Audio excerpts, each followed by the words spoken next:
আপনারা বক্তব্য বলেছেন আপনাদের দাবি দেওয়ার কথা, যেটি রাস্তার কথা বলেছেন সংস্কারের।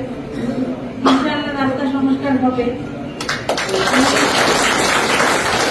আমি আমার আজকে একটি উপজেলা অফিসে আমার সমন্বয় মিটিং আছে, আমি সেখানে কথা বলবো আমাদের রাস্তা কাজ যাতে দ্রুত শুরু করে। কিন্তু এই কলেজের প্রতি এবং ছাত্রছাত্রীদের প্রতি আমার একটি দাবি আছে, সেটি হচ্ছে পড়ার মান উন্নত করতে হবে, শিক্ষার মান উন্নত করতে হবে।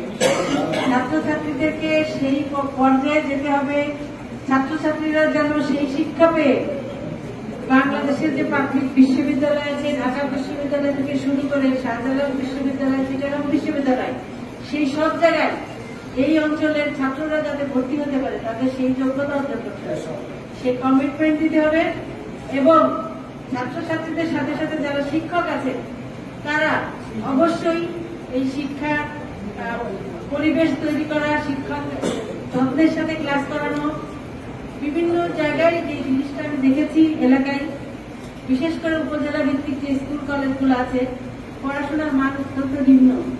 ছেলেমেয়েরা পড়াশোনা করছে, টিচাররা ঠিকমতো ক্লাস নিচ্ছে না, শিক্ষকরা ঠিকমতো ক্লাস নিচ্ছে না, ছাত্ররা পড়াশোনা করছে কি করছে না সেটার কোনো মনিটরিং নাই।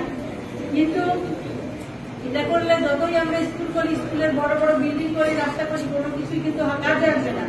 যেটা আসবে আমাদেরকে, ছাত্রদেরকে সেই শিক্ষায় শিক্ষিত হতে হবে, সেই নিজেদেরকে সেই জায়গায় পৌঁছাইতে হবে যাতে এই কলেজ থেকে ছাত্ররা পাশ করে বিশ্ববিদ্যালয়ে পড়াশোনা করে এই যে বিসিএস প্রশাসনে তারা সেখানে অংশগ্রহণ করতে পারে এবং সেখানে তারা তাদের ভূমিকা রাখতে পারে।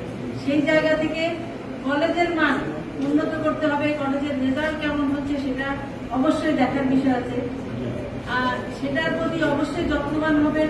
এবং আমি বিশেষভাবে অনুরোধ করবো, এবং আমি আমার যেটা প্ল্যানিং আছে সেটা আমি আজকে ওখানে কথা হবে, শিক্ষা যে অফিসার আছে তার সাথে কথা হবে, যাতে প্রত্যেকটা স্কুল কলেজে যাতে মনিটরিং এর ব্যবস্থা করা হয় এবং পড়াশোনার মান উন্নত করা হয়। সেটা এই অঞ্চলের মানুষ বেশিরভাগই শুরু থেকেই প্রথমত ভাবে যে আমরা বড় হয়ে বিদেশ যাব, সেই জায়গা মানুষ থেকে সরাতে হবে। আমাদেরকে আগে মানুষ হতে হবে, তারপরে আমরা কোথায় যাব না যাব বা আমাদের কর্ম কি হবে সেই জায়গাটা আমরা পরবর্তীতে ঠিক করবো। কিন্তু আমার শিক্ষার জায়গা থেকে আমরা শিক্ষাগত যোগ্যতা অর্জন করে নিজেকে এক মানুষ হতে হবে, সেইটুকু প্রত্যাশা। সবার প্রতি অভিনন্দন এবং কৃতজ্ঞতা জানাচ্ছি।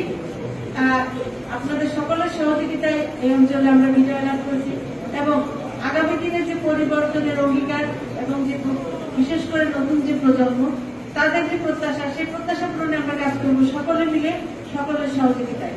সবাইকে ধন্যবাদ।